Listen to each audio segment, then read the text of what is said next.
61, still playing basketball. He does whatever it is, 10,000 steps a day or something. Does that sound right? Some crazy amount he's got.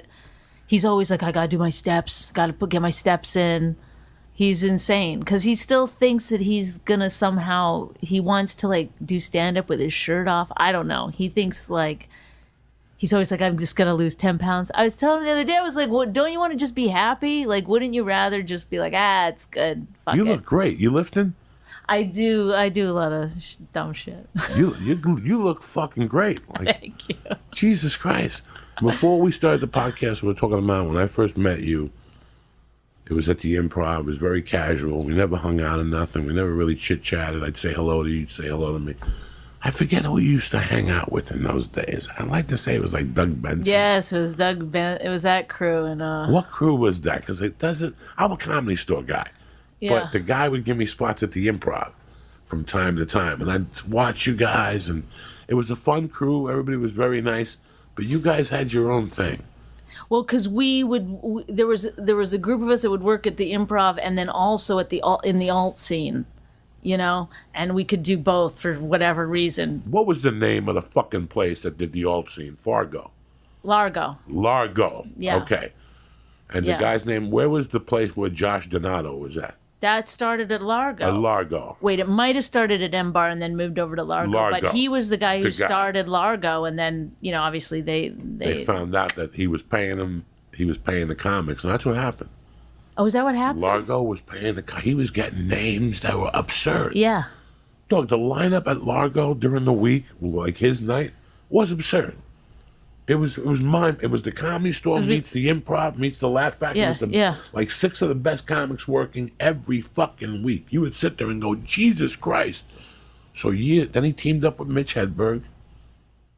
Josh DiDonato. DiDonato did? Mitch started taking him on the road. And then he took him to Toronto. That's where him and Mitch got in trouble for something weird. And then supposedly when he got back here, it got to somebody. Like he had Margaret Cho in there. It got to somebody that Largo was giving him like $600 a week. That is right. He was not paying the comedians. He was just pocketing all the money. It was like the fucking hottest room in Hollywood. Yes. It was the hottest room in Hollywood. I will say this for him. He was the first one to sort of like, you know, he curated a room. You know, he would only he was very, you know, specific about the kind of comic he wanted, and he brought in a certain kind of audience, and then, and he was kind of a little mean to the audience in terms of like, if anybody talked, they were kicked out. He really ran that show, and that's why it became the show that it became. But yeah, then they kicked him out of it because... Now, Largo was on Fairfax. It used to be, yeah. Okay, now what was the place... When I first got here, that was the hot spot in Boys Town. What's Boys Town? The gay area. Oh. You know, Santa Monica and La Cienega. You made a right, and you went around 2 blocks, and then you made a left, and you walked around 50 feet, and there was the guy Sam used to book it. You had to go downstairs. Oh, the Banana Club or something like that? Something that also became a hot spot for agents and managers. And if you walked in there, you got a deal.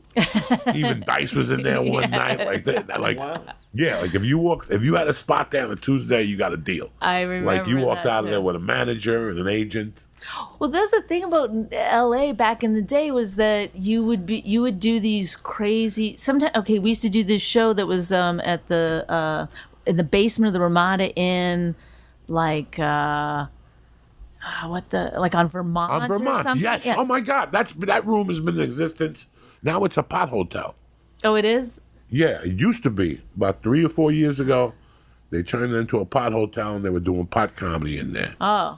Oh, right, It turned into like a pot hotel where you could smoke pot in the hotel room and shit. Jesus. It's got a green leaf outside. It's in a weird neighborhood in Vermont. Yeah, it was. I don't know why we would all, because I guess it was a Monday night. Monday or Sunday, yeah. It was a good room. Go. And so there'd be like fucking open micers, people just starting out, and then, you know, like Mark Maron would be there, or, you know, David Cross would show up, or like it was Patton Oswalt. It was like, and all places were like that. It was like there'd be these, because people just wanted to get stage time. It's not like New York where you would get booked on, 5 shows a night.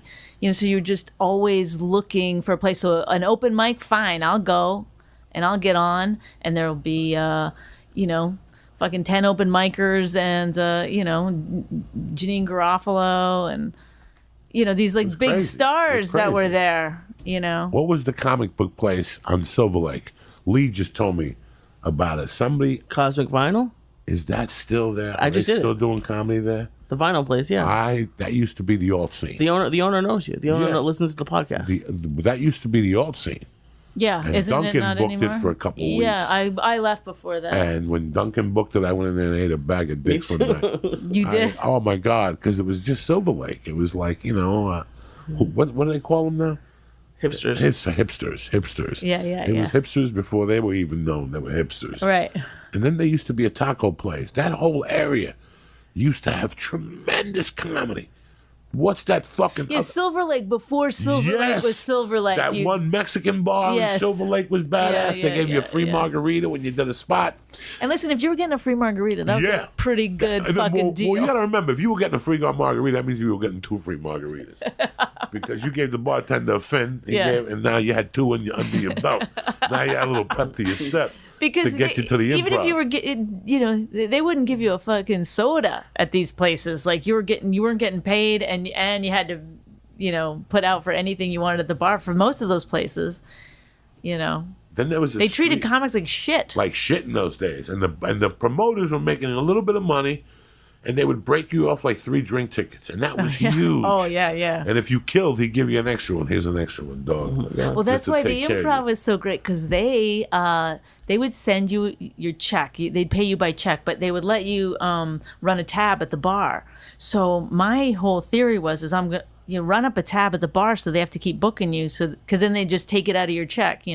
I never ever got a check because That's brilliant. I never even knew there was a tab available at the fucking Improv. Yeah, so I was buying people drinks. So it's like, and then then at some point they stopped letting you you run up a tab.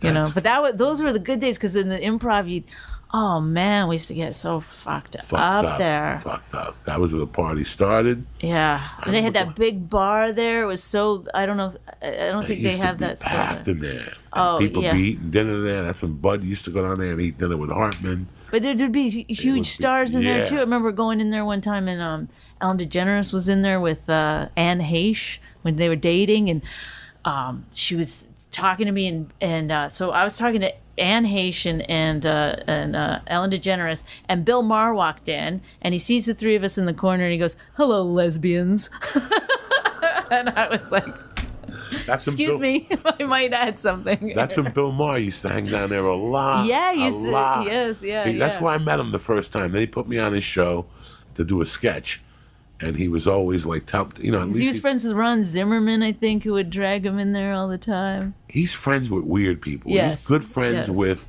the Kid and Play. We're going in like fucking Marines. You understand me? Welcome to church, motherfucker.